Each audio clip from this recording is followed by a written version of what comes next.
কি উত্তর দেমু কও তো? যেটা সত্যই ওইটা।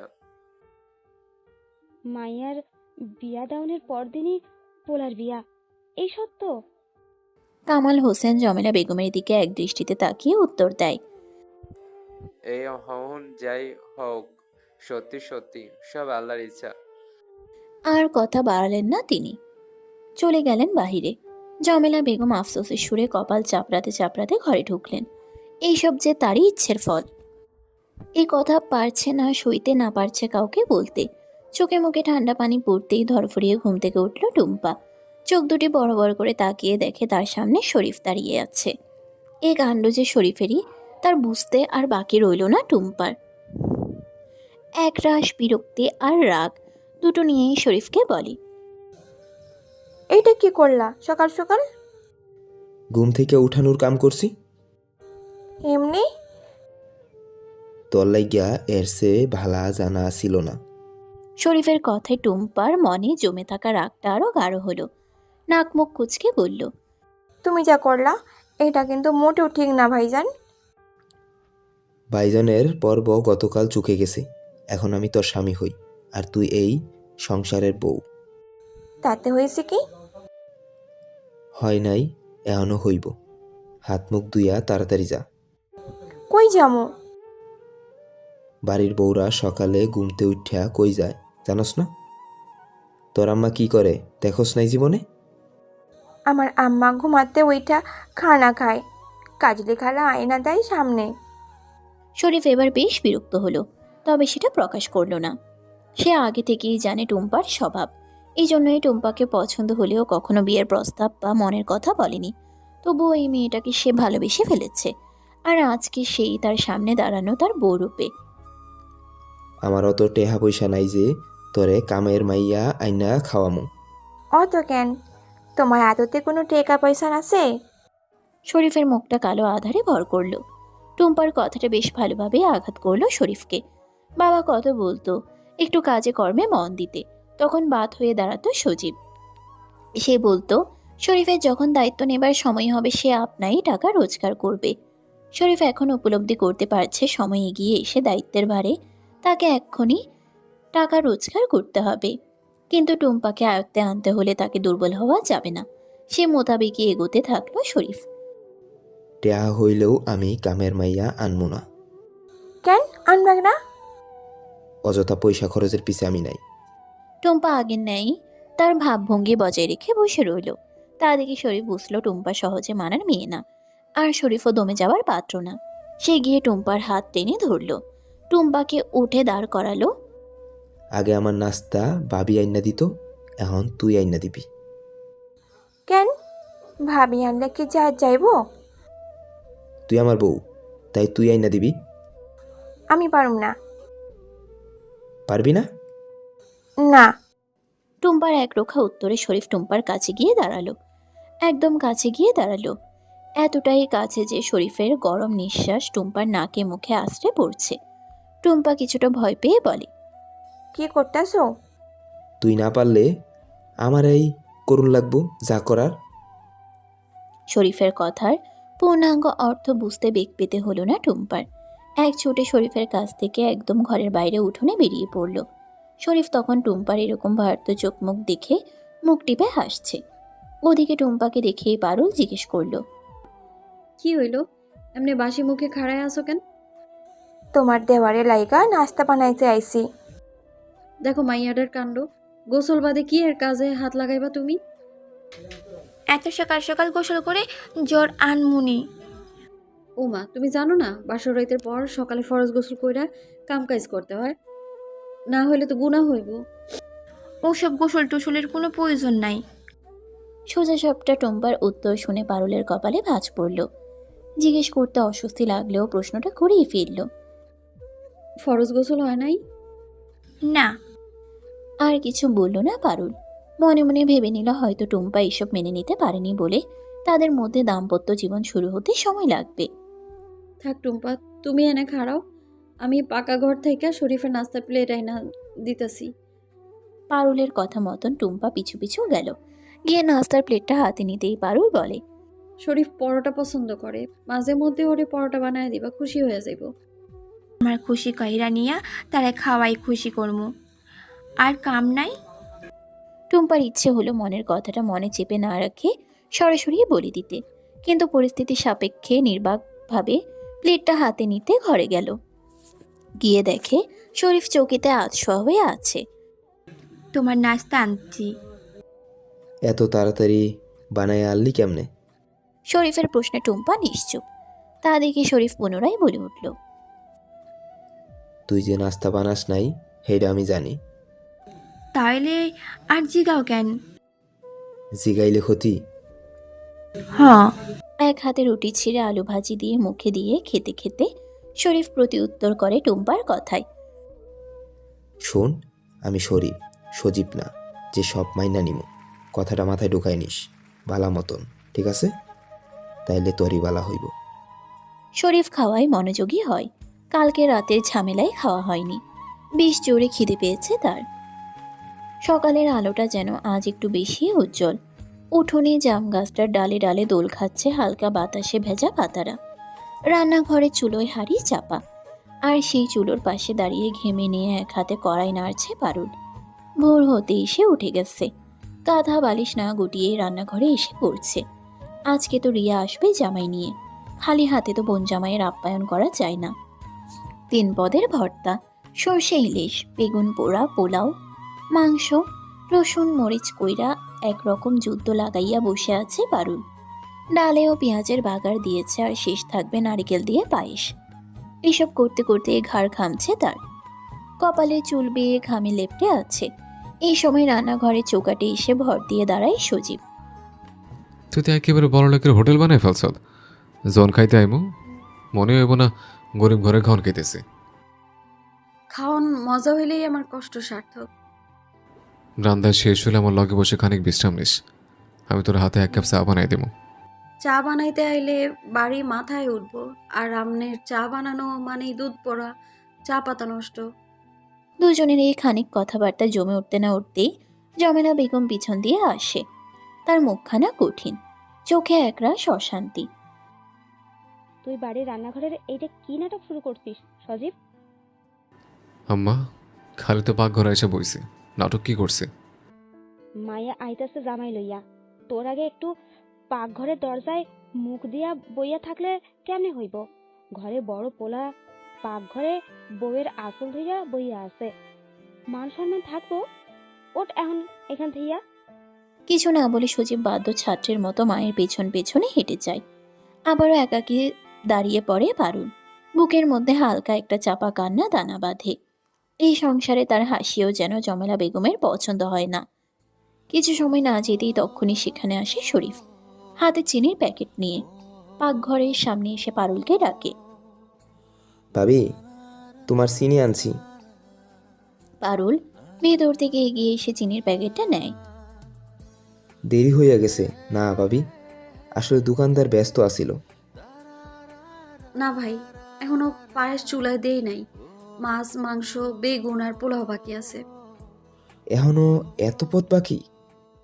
হ, আসলে কাটাকাটি কইরা ধুইয়া আনতেই যা সময় যায়, নাইলে তো চুলায় দিলে তাড়াতাড়ি হইয়া যায়। কথাগুলো বলতে বলতে পারুল কপালে হাত দিল। ঘাম তার কপাল গড়িয়ে পড়ছে। কাপড়ের আঁচলটুকু দিয়ে মুছে নিল সেটা। শরীফ দেখে বলে, তুমি একলা পারবা কেমনে এত কিছু? তোমার তো সাহায্য দরকার। সামলায় নিতে পারমু। রিয়ারা তো কয়েকদিন থাকবো, ওর জামাইয়ের জন্য এমনে পদে পদে রান্না সহ নাস্তা বানানো, এত কিছু একলা করতে গেলে তোমার কষ্ট হইয়া যাইব ভাবি। আহা শরীফ, সামলায় নিমু। শরীফ সন্তুষ্ট হলো না পারুলের কথায়। সে গিয়ে চিৎকার করে টুম্পাকে ডাকতে লাগলো। টুম্পা বের হয়ে উঠোনে আসতেই শরীফ এক নজর টুম্পাকে দেখল, তারপর বলল, রঙিন শাড়ি পইরা সাজগুজ কইরা বইয়া থাকলে চলবো? না চাইলে নাই। এক থাপ্পড় দিয়া তোর তর্ক বাহির করে দিমু। ভিতরে কি জানোস না আজকে রিয়া আইব? বাড়িতে কাজ বেশি, ভাবি সকাল থেকে একা কাম করতাছি, তুই সাহায্য করলে কি হয়? আমি এডি পারি না। টুম্পার কথায় শরীফের রাগ বাড়ল। যতই চাইছে সবটা ঠিক করতে, কিন্তু টুম্পা যেন তার বিপরীতে গিয়ে কিছুই ঠিক করবে না, কিন্তু শরীফা হার মানার ছেলে না। পারস কি কুটনামি করতে? শরীফের কথায় টুম্পা এবার ক্ষেপে উঠল। মিথ্যে কান্নার নাটক করে বলে, বিয়া হইতে না হইতেই আমারে মাইরে ডর দেহাই। ও আম্মা গো, তুমি কই আছো গো? টুম্পার চিৎকারে বেরিয়ে আসে জমেলা বেগম। সেই ছোট ছেলেকে শাসাতে লাগলো। মায়াটার বিয়া হয়েছে সবে, এখন এমন করতাছস, একটু সময় দিবি না? এত সময় নাই আম্মা। শরীফের কথা শুনে টুম্পা এবার আগের বেশি জোরে চিৎকার করে বলে, খালা, আমরে আমার আম্মারে খবর দেন, আমি জামুগা। বলতে বলতে টুম্পা ভেতরে চলে গেল। জমেলা বেগমের মনে ভয় জেগে বসলো। নতুন জামাই আসবে, এর মধ্যে তার বোন আসাটা মোটেও সুবিধাজনক পরিস্থিতি হবে না তার জন্য। মায়াটারে কান্দাইয়া দিবি তো? শুন শরীফ, আমি যেন আর এসব না দেখি। টুম্পা যাতে কোনো কিছুতে কষ্ট না পায় কইলাম, কথাটা মনে রাখবি। বলেই জমেলা বেগম চলে গেলেন। পারুল কেবল চেয়ে চেয়ে দেখলো সবটা। শরীফ তখন রাগে ফুঁসতে ফুঁসতে পারুলকে বলে, এই টুম্পা আমার আম্মার লাগিয়া নষ্ট হয়ে যাইব ভাবি, বুঝছ? সেইটা হইতে দেওয়া যাইব না। বিয়া যখন করছি তখন ওরেই আয়ত্তে আনমো আমি, দেখো কি করি। শরীফের পুরো কথা পারুলের কানে গিয়ে পৌঁছালো কিনা কে জানে। টুম্পা তার বোনের মেয়ে বলে কত ছাড়, অথচ সে বিয়ে করে আসার পর দিনই জমেলা বেগম তাকে রান্নাঘরে পাঠিয়ে দিয়েছিল। সকালে উঠে 30টা রুটি থেকে দুপুরে 6-7 পদের রান্না সে নিজে করেছে, সাথে ঘরের কাজও, কারণ সে জমেলা বেগমের পছন্দের পুত্রবধূ ছিল না। এসব মনে করে পারুলের ভেতর থেকে বেরিয়ে আসলো দীর্ঘশ্বাস। ভাবি, কই আসো? রিয়ার কণ্ঠে মিষ্টি মায়া, সাথে জামাইও। চোখে মুখে একরাশ লাজ। পারুল দৌড়ে গিয়ে তাদের কাছে যায়, মুখে হাসি ফোটে। আরে রিয়া, কেমন আছো? ভালো আছে দেখেই তো বাপের বাড়ি আইয়া পড়ছি। ভেতরে আইও। রিয়া স্বামী সমেত ভেতরে ঢুকতে নিচ্ছিল, তখনই চোখে লাগে টুম্পাকে। বউদের মতন কাপড়ের আঁচল দিয়ে মাথায় ঘোমটা দিয়েছে, নাকে নাকফুল, কেমন যেন বউ বউ দেখতে লাগছে তাকে। রিয়া এগিয়ে গিয়ে টুম্পাকে বলে, কি রে, তোরে তো একদম বউ বউ লাগতাছে। কারণ হ্যাঁ বউ, তার লাইগা। পারুলের উত্তর শুনে অবাক দৃষ্টিতে তাকায় রিয়া। জমেলা বেগম তখন ঘর থেকে সব শুনছিল। জামাইয়ের সামনেই টুম্পার এভাবে পরিচয় করিয়ে দেওয়াতে বেশ রাগ হলো তার মনে, কিন্তু পরিস্থিতির সাপেক্ষে কিছু বলতে পারছে না। দাঁত কিরমিরিয়ে সব শুনতে লাগলো। কি আর বউ, আমি গেলাম আর 3 দিনের ভেতরে টুম্পার বিয়া হইয়া গেছে। তাইলে টুম্পার তো স্বামী বাড়ি থাওনের কথা, আমাগো বাড়িতে কি করে ভাবি? একের পর এক প্রশ্ন ছুড়ে দিল রিয়া পারুলের উদ্দেশ্যে। পারুল জানতো এরকমটাই হবে। এর উত্তরও সে সাজিয়ে রেখেছিল, কারণ সাথে কবির আছে। এখন সেই কবির পুরনো কবির নেই, এখন এই বাড়ির জামাই, সেই সাথে জড়িয়ে আছে বাড়ির সম্মানও। টুম্পা এই বাড়িরই বউ। খুব তাড়াহুড়ায় শরীফের লগে টুম্পার কোনো মতে বিয়ে হয়েছে। আব্বার ইচ্ছা মতন কেবল কাজই হয় না। অবাকের শেষ সীমানায় গিয়ে পৌঁছালো রিয়া। তার ভাইজানের সাথে শেষমেশ টুম্পার বিয়ে, মনে হচ্ছে কেউ যেন তার সাথে মজা করছে। পারুল বিষয়টা বুঝে ফের বলে, পরে অনুষ্ঠান হইব নে, এখন কোনো মতে বিয়াটা হইলই আর কি। এবার ঘরের ভিতর ঢুকো, বাকি কথা পরে কইও। রিয়া জামাই সহ ভেতরে ঢুকলো। বাড়ির ভিতর পারুল খাটে আসন পাতাইয়া বসায়, বায়ু দিল হাত পা খায়। খোঁজ খবরের পর্ব চলে খানিকক্ষণ, তারপর খাবার বেড়ে দেয় পারুল নিজ হাতে। জামাই পোলাওয়ে প্রথম গ্রাস তুলতেই বলে, খাবারটা দারুণ হয়েছে ভাবি। বিনিময়ে পারুল মুচকে হাসে। বেশ তৃপ্তি নিয়ে রিয়া আর কবির খাওয়া সম্পন্ন করে। ভরপেট খেয়ে কবির এবার ঘুম দিয়েছে।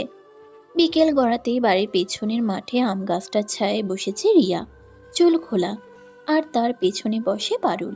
নারকেল তেল দিয়ে রিয়ার মাথায় আলতো করে তেল দিতেছে। রিয়া আরামে চোখ বুজে আছে। ভাবি, আগে যদি বুঝতাম তোমার লাগে এরকম করতাম না। রাখো তো পুরান কথা, তোমার চুলটা বেশ পাতলা হয়ে গেছে এই কয়দিনে। হ, চুল উইঠা যাইতাছে সব। পারুল আবারও রিয়ার মাথায় তেল দিতে থাকে যত্ন সহকারে। এক সময় আলতো কইরা প্রশ্ন করলো, রিয়া, একটা কথা জিগাই। কও ভাবি। তোমার পেটে বাচ্চা কবিরের আছিল তাই না? তাই কবির তোমার বিয়ের প্রস্তাব দিছে? পারুলের এরকম প্রশ্নে রিয়া যেন থমকে গেল। মাথা নিচু করে কিছুক্ষণ চুপ, তারপর বলে, এটা মনে করলা কেন? কারণ তুমি নির্দ্বিধায় বিয়াতে রাজি হয়েছো। দুইয়ে দুইয়ে চার করলে এইটাই তো দাঁড়ায় যে কবিরের বাচ্চাই তোমার প্যাডের মধ্যে আছে। না। রিয়ার প্রশ্নে পারুল চমকে ওঠে। অবাক দৃষ্টি নিয়ে রিয়াকে শুধোয়। তোমার পেটে বাচ্চাটা কবিরের না? না। এবার কেঁপে উঠল পারুল। সে যা ভেবেছিল তা নয়। তবে সত্যিটা কি? আবারও রিয়াকে প্রশ্ন করার জন্য প্রস্তুত হতেই রিয়া তার সামনে ঘুরল, কিছু বলার চেষ্টায়। আমাকে বাড়ির লাগে যে মিনু পোয়াতি হইয়া গেছিল, ওর বাপ মায়ে একটা বুড়া বেড়ার লাগে বিয়া ঠিক করছিল, আর মিনু পুকুরে ঝাঁপ দিয়া মরল। মনে আছে তোমার সেই ঘটনা? পারুল মস্তিষ্কে চাপ প্রয়োগ করলো, ফলাফল ব্যর্থ।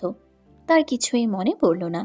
তা দেখে রিয়া পুনরায় বলে, আমি শুনছি আমার থাইকা দুনিয়ার সব খবরই হার কাছে পাওয়া যায়। তারপর? তারপর আর কি, মিনু মইরা গেল, কিন্তু আমার মাথায় তখন একটা বুদ্ধি আইছিল। কি? আমার জামাই যখন আমারে পড়াইতে আইতো না, আমার ওরে খুব পছন্দ হইতো। এটা আমি বুঝতামই, এখন আসল ঘটনা কও। তারপর ওর হাব ভাবেও আমি বুঝি সেও আমারে পছন্দ করে। আমরা দুজনে মনের কথা খুইলা বলি একে অপরের কাছে। আমি জানতাম আম্মা কখনো মাইন্না নিব না, তার লাইগায় মিনুর মরার কাহিনী হইন না মাথায় বুদ্ধি আয় আমিও মিথ্যা পোয়াতি হনের নাটক করমু। তখনই কবির প্রস্তাব নিয়ে আইব, আর সবাই না পারতে সেই প্রস্তাবে রাজি হইয়া যাইব। আর দেখো হইছেও একই ঘটনা। সবটা বলা শেষ করে রিয়া বড় করে একটা দীর্ঘশ্বাস ছাড়ে। পারুলের চোখে মুখে কেমন আধার আধার ভাব। কিছুটা গম্ভীর হয়েই রিয়াকে বলে, সবাই অনেক কষ্ট পাইছে রিয়া, এটা উচিত হয় নাই। আমি যে সুখে আছি এটা দেখলে সবাই যে কষ্ট পাইছে তা দূর হইয়া যাইব। তাও তুমি ভুল করছো। ভালো থাকার লাইকা একটু ভুলই না হয় করলাম ভাবি। পারুল নিশ্চুপ হয়ে রইল। রিয়া ফের বলতে আরম্ভ করে, আর না করলে আম্মা আমার শেফালি চাষির দাওয়ারের লগে বিয়া দিয়া দিত। এটা নিশ্চয়ই আমার লাইগা ভালো হইতো না। এসব কারণেই আমি এমন করছি। সবটা শুনে পারুলের এই বিষয়ে কথা বলতে ইচ্ছে করল না। রিয়ার যুক্তি শুনেও তার মন গলল না। কারণ রিয়ার কি হবে ভেবে ভেবে সেদিন বাড়ির যে অবস্থা হয়েছিল, বিশেষ করে সজীবের, সেই মুহূর্ত পারুল কখনো ভুলবে না। তাই সত্যিটা জানার পরও পারুলের মনে রাগ রয়ে গেল। পারলে সবাই সত্যিটা কইয়া দিও। বলেই সেখান থেকে চলে যায় পারুল। রিয়া করুণ দৃষ্টি নিয়ে পারুলের যাওয়া দেখল। সে তো হালকা হতে চেয়েছিল, সেজন্যই পারুলকে সত্যিটা বলল। এখন পারুলের প্রতিক্রিয়া দেখে তার মনে হচ্ছে না বললেই ভালো হতো, না হয় একটু ভুলই হতো। ভালোবাসার জন্য কত কত ভুল ফুল হয়ে যায়। সকালের রোদ্দুর তখনও মধ্য গগনে ওঠেনি, কিন্তু চারদিক যেন আগুনে পুড়ছে। বাতাস নেই বললেই চলে। ভোরের স্নিগ্ধতাকে অনেক আগেই গিলেছে একটা ঘাম চাপা ভ্যাপসা গরম। গাছপালার পাতাগুলো একটুও নড়ে না। এই গরমের মধ্যেই পারুল কাজ করছে নিঃশব্দে। কাঁধে শাড়ির আঁচল বাঁধা, কপাল ভিজে গেছে ঘামে, তবু হাত থামে না। এক হাতে ডাল বাটছে, অন্য হাতে চাল বেছে নিচ্ছে। মাঝে মাঝে মুখের ঘাম কনুই দিয়ে মুছে নিচ্ছে। আবার চুলের গোড়ায় পিঁপড়া কামড়ানোর মতো অস্বস্তিতে এক চিলতে বিরক্তি ছুঁয়ে যাচ্ছে মুখের রেখা। চুলোর পাশে আগুন এখনো টিমটিম করে জ্বলছে। তার তাপে যেন চারপাশ আরো ঝিমিয়ে পড়ছে। কড়াইয়ের ডালের ফোটার শব্দ, ধোঁয়ার তাপে চোখ জ্বলে ওঠে, কিন্তু তবু থামে না পারুলের হাত। ঘরে নতুন জামাই, বড় বউ হিসেবে তার যে অনেক কাজ। এই গরমে যেন ঘর, উঠোন, শরীর সব একসাথে ঘেমে গেছে। অথচ পারুলের মুখে কোনো অভিযোগ নেই। কেবল মাঝে মাঝে থেমে দাঁড়িয়ে আকাশের দিকে তাকায়। সেখানে কোনো মেঘ নেই, কোনো বৃষ্টির চিহ্ন নেই। তার ঠোঁটের কোণে এক ফোঁটা ক্লান্তির দাগ জমে, কিন্তু সে দাগ মুছে ফেলে নিজের মতো করে। সংসারের কাজের মতোই ঘাম ঝরে, দেহ পড়ে, তবুও চলতে হয়। হুট করেই সেখানে এসে উপস্থিত হয় কামাল হোসেন। পারুল তৎক্ষণাৎ মাথায় ঘোমটা দেয়। তিনি গম্ভীর সুরে পারুলকে বলে, পারুল টুম্পারে লইয়া আমার ঘরে আইসো। পারুল চমকে উঠে। গোটা বাড়ির মতো আরও এখন এক একটা ডাকে এক একটা পূর্বাভাস মনে হয়।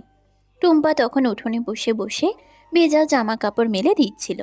টুম্পা চুলার আঁচ কমিয়ে বেরিয়ে এসে চোখে মুখে জিজ্ঞাসা অভিব্যক্তি নিয়ে টুম্পার দিকে তাকায়। চলো, আব্বা ডাকছে। কেন? আমার আবার কি হইল? বোধহয় জরুরি কিছু কামের কথা হইব। আমি যাবো না, কোনো কামে আমি নাই। তুমি কইবা তোমার কথা, আর আব্বা যা কয় তাই করা লাগবো।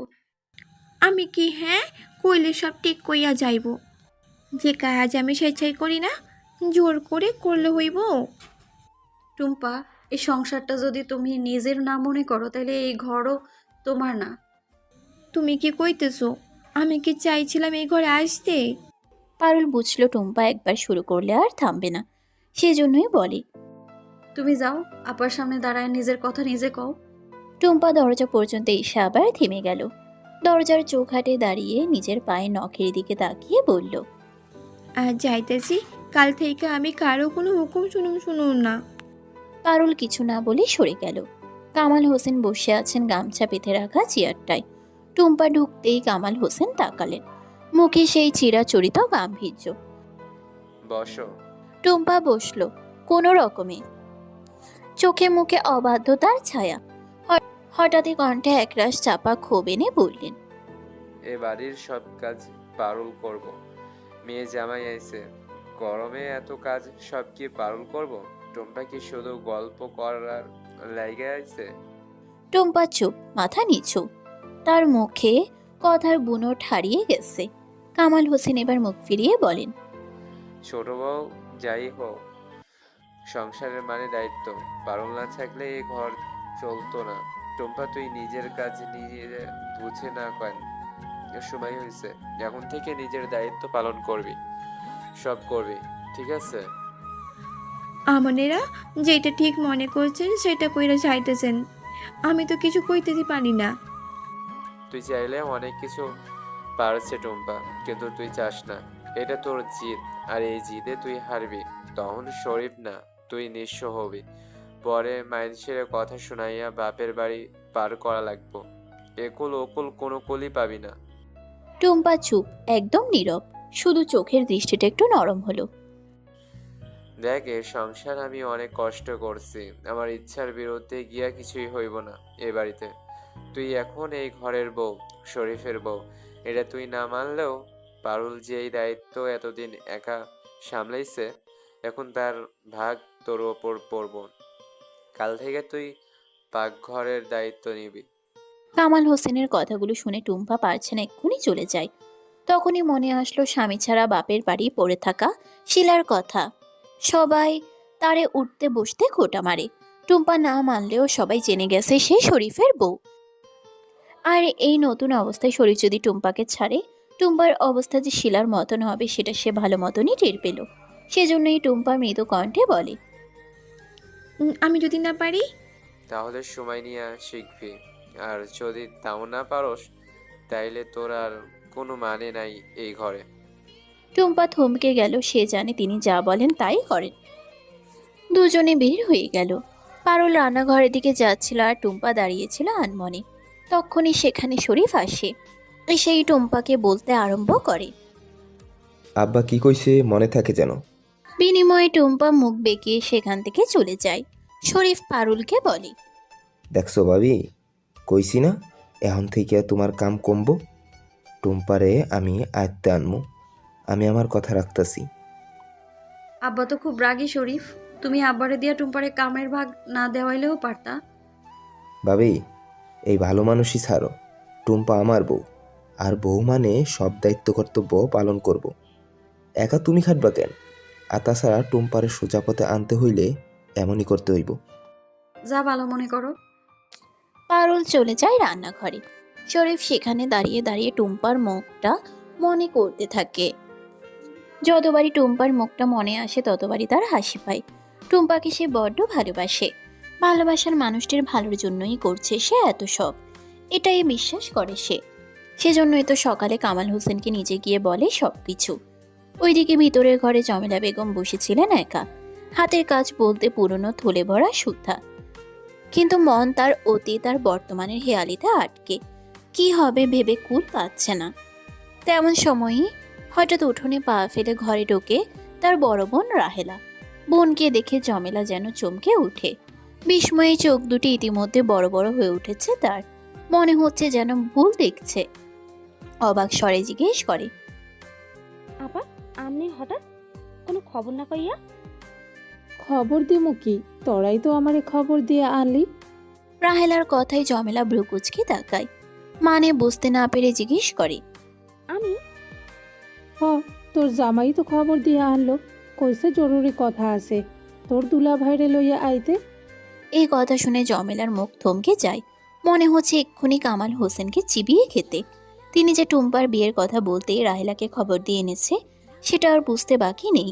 সে কিভাবে এখন সবটা সামাল দিবে? তার উপর ঘরে নতুন জামাই। কোনো কিছু তো ভাবেও নি যে আবল তাবল বুঝিয়ে দিবে বড় বোনকে। চোখে মুখে একরকম চিন্তার ছায়া। রাহেলা বেগম তখন হাসি মুখে জমেলা বেগমের কাছে আসে। জমেলার বুঝতে আর বাকি রইল না রাহেলার সে হাসির মানে। তার বোনের রূপ মনে করে মনে মনে দোয়া দুরুদ পড়ে নিচ্ছে সে। সব জানার পর কি হবে ভাবতে এক্ষুনি জ্ঞান হারাবেন তিনি, এমন ভাব চোখে মুখে।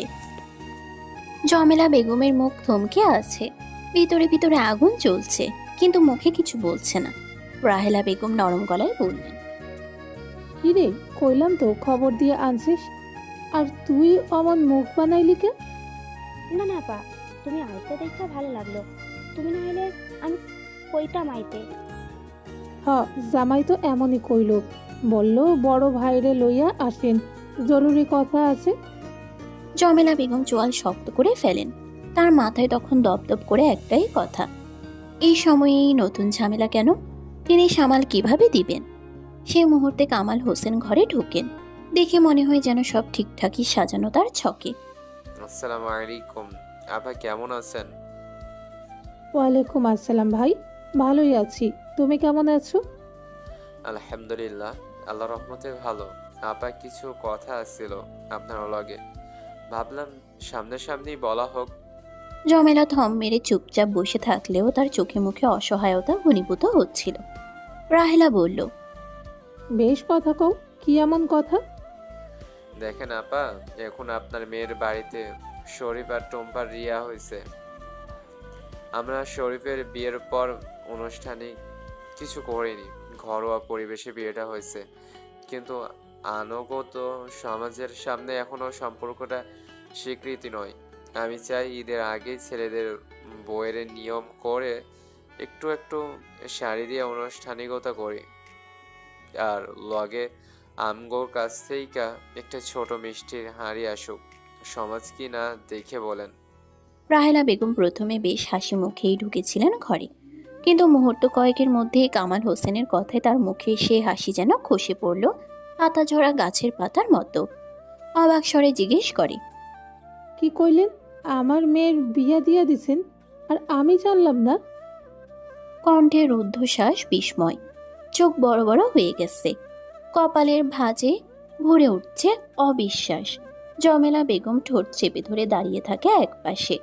এমন পরিস্থিতির জন্য সে প্রস্তুত ছিল না। সে জানতো রাহেলা রাগ করবে, কিন্তু এমন অবাক আর কাপা কণ্ঠে প্রতিক্রিয়া দেবে তা কল্পনাই ছিল না। কামাল হোসেন গলা খাকারি দিয়ে ধীর স্বরে বলেন, আপা আগে বসেন, কাহিনীটা শোনেন, তারপর রাগ করেন। রাহেলা বেগম বসে পড়েন ঠিকই, তবে সেই বসা যেন আগুনের উপর।